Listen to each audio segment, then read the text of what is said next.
Happy New Year from the night team. 2014 is here, and there are changes to the way you buy light bulbs. We will explain. Pennsylvanians will be paying more at the pump starting today. We'll tell you how much. And get the shovel ready. We've already had snowfall on us in the Twin Tiers today, and more is on the way. Right over to Joe. All right, snow continues to fall across the Twin Tiers, extends all the way back to parts of the Midwest. I'll let you know how much to expect coming up. All right, thanks, Joe. Good evening and Happy New Year. It's good to be back with everyone. I'm Ben Wilcox. Jennifer Sheehan is off tonight, and WENY News at 11 starts right now. This is WENY News at 11.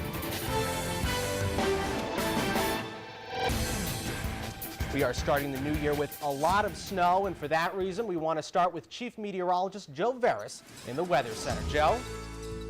All right, thanks a lot, Ben. Yeah, light snow so far across the viewing area, picked up about an inch here in Horseheads, but that'll continue to add up here as we go through the next several hours. And before all is said and done, many locations looking at least 7 inches of snow. Because of that, winter storm warnings have been issued by the National Weather Service in pink here. Winter weather advisories for Tioga and Potter counties in the northern tier.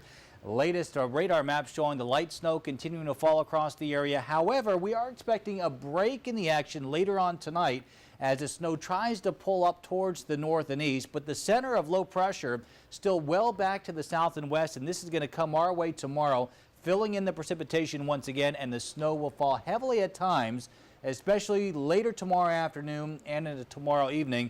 That's when it appears we'll pick up most of our accumulating snow. 19 right now at the airport in Big Flats, light snow falling, relative humidity 77%, winds are out of the north at 6 miles an hour. Upper teens in Corning, 17 in Danville, Penn reporting a temperature of 15 degrees. We're looking at 15 as well in Erin and 19 in New Albany. First forecast for the rest of tonight, occasional periods of light snow, accumulations overnight between 1 and 3 inches. 13 our forecast low, northeasterly winds 5 to 10 miles an hour. Snow continues tomorrow, again heavier later in the day into tomorrow night. Tomorrow's 5-degree guarantee, 19. Several inches expected before all is said and done early Friday morning.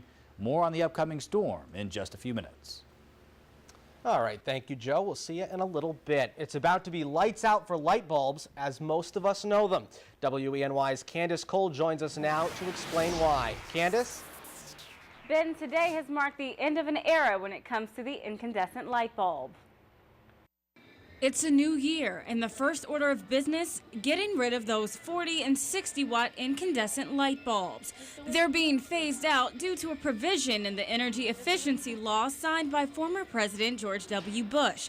The alternative, Home Depot in Ithaca has 3 to choose from. We have compact fluorescents.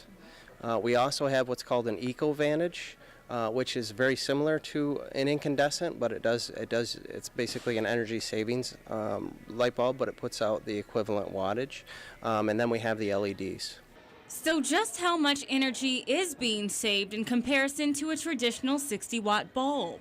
The equivalent of that in a compact fluorescent, I believe, uses around 13 watts. And then if you go to an LED, they only use about 9. Also, the new energy-efficient bulbs can last up to 20 times longer than your traditional light bulb, offering a little more bang for your buck. A regular incandescent also lasted, based on usage, about 1 to 2 years was the lifespan of that bulb. In a compact fluorescent, it's about 7 to 9 years. And then in an LED, you're looking at 20 to 22 years. The downside is the new light bulbs will cost you just a little bit more than your regular bulbs, but only having to purchase them about once a decade or more could prove a huge savings in the long run. And just so you know, you'll still be able to use all of your regular appliances with the new bulbs. In the studio, Candace Cole, WENY News. All right, thank you very much, Candace. And we have an update to the standoff in Elmira that left a neighborhood on edge earlier today. According to the Elmira Police Department, 32-year-old Paul Turner was taken into custody after the standoff at 327 East Center Street. Police responded to the home around 9:45 this morning for a disturbance between Turner and a woman. After police arrived, Turner barricaded himself and made threats to the police, saying he was armed. SWAT teams tried to negotiate with Turner after surrounding the home and launched tear gas canisters to get him out.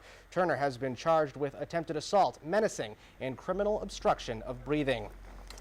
An assault in Ithaca on Sunday night left one woman with a large laceration on her cheek. Police were called to Mooney's Bar and